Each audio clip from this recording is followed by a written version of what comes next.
মানে আমি একটা মুসলিম মেয়ে, আমি একটা হিন্দু ছেলের সাথে কেন সংসার করবো আমার এই কথা।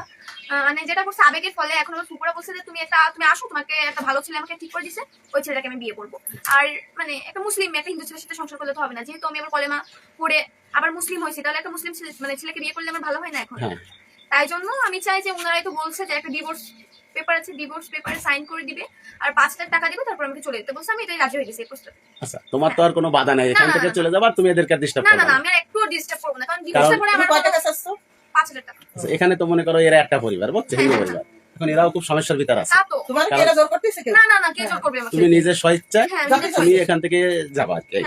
কারণ একটা তোমার নিজের কাছেও খারাপ লাগে যে তুমি একজন মুসলিম মেয়ে, তুমি এখানে একটা হিন্দু ছেলের সাথে আসলে কোন রকম যায় না। তা তো অবশ্যই। এখন হলো আমার আম্মুটা মারা গেছে, বুঝছেন, যে তোমার আম্মুটা মারা গেছে, আল্লাহ তাআলা তাকে তো পুরাবে, তাই না?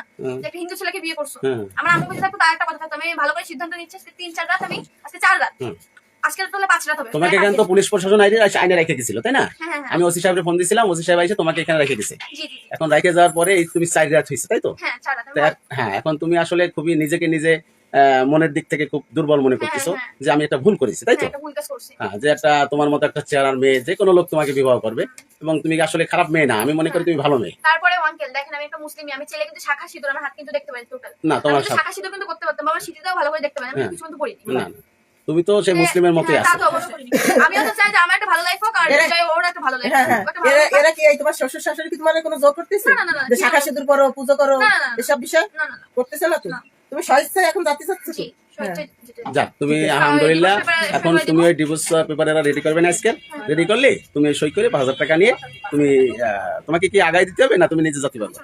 যাক, আলহামদুলিল্লাহ, তুমি যাবা এবং এখানে এদেরকে আর ডিস্টার্ব করবে না, কারণ তুমি তো বোঝো এদের এলাকার লোক আসলে এদেরকে চাপ সৃষ্টি করছে। এই ছেলেটা আজকে পলাই চলে গেছে তোমার কারণে। ছেলেটা কিন্তু এখন তার খোঁজ নেই, তার কাছে একটা মোবাইল নেই যে তার সাথে যোগাযোগ করবে, এরকম কোনো ব্যবস্থাও নেই, শুধু তোমার কারণে। এখন যাই হোক, তুমি একটা ভালো জায়গায় যাও, এটা আমরাও চাই। আমি একজন মুসলিম ছেলে, আমি চাই যে তুমি একজন ভালো মুসলিম একটা ছেলের সাথে বিবাহ হবে, ওখানে তুমি সংসার করো, এটাই আমরা চাই।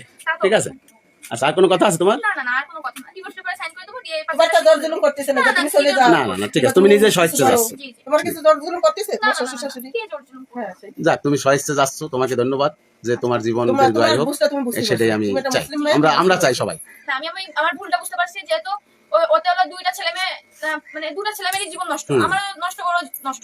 মানে আমরা ধরো, আমি আমার মতন মুসলিম ধর্ম পালন করলাম, ও ধরো মতন হিন্দু ধর্ম পালন করবে, কিন্তু আমারও কিন্তু কবর খাবে না, ওরও কিন্তু শ্মশানে খাবে না। এটা তুমি বুঝতে পারছো, জন্য তোমাকে ধন্যবাদ। ধরো ভবিষ্যতে ধরো আমার একটা ছেলে পেলে, মানে ছেলে পেলে হলো মুসলমান ধর্ম পালন করবে না হিন্দু ধর্ম কোনটা পালন করবে? করবে, ওইটা তো ঝামেলা, এটাই ঝামেলা, দুটো আধা আধা, দুটো মানুষও। তুমি কিন্তু এই জিনিসটা বুঝতে পারছো নিজে, এই কারণে অনুতপ্ত হইছো, এই কারণে নিজেই সরে যাচ্ছ। আমি নিজেই সরে যাচ্ছি, আমাকে কেউ জোর করছে। আচ্ছা, ধন্যবাদ তোমাকে।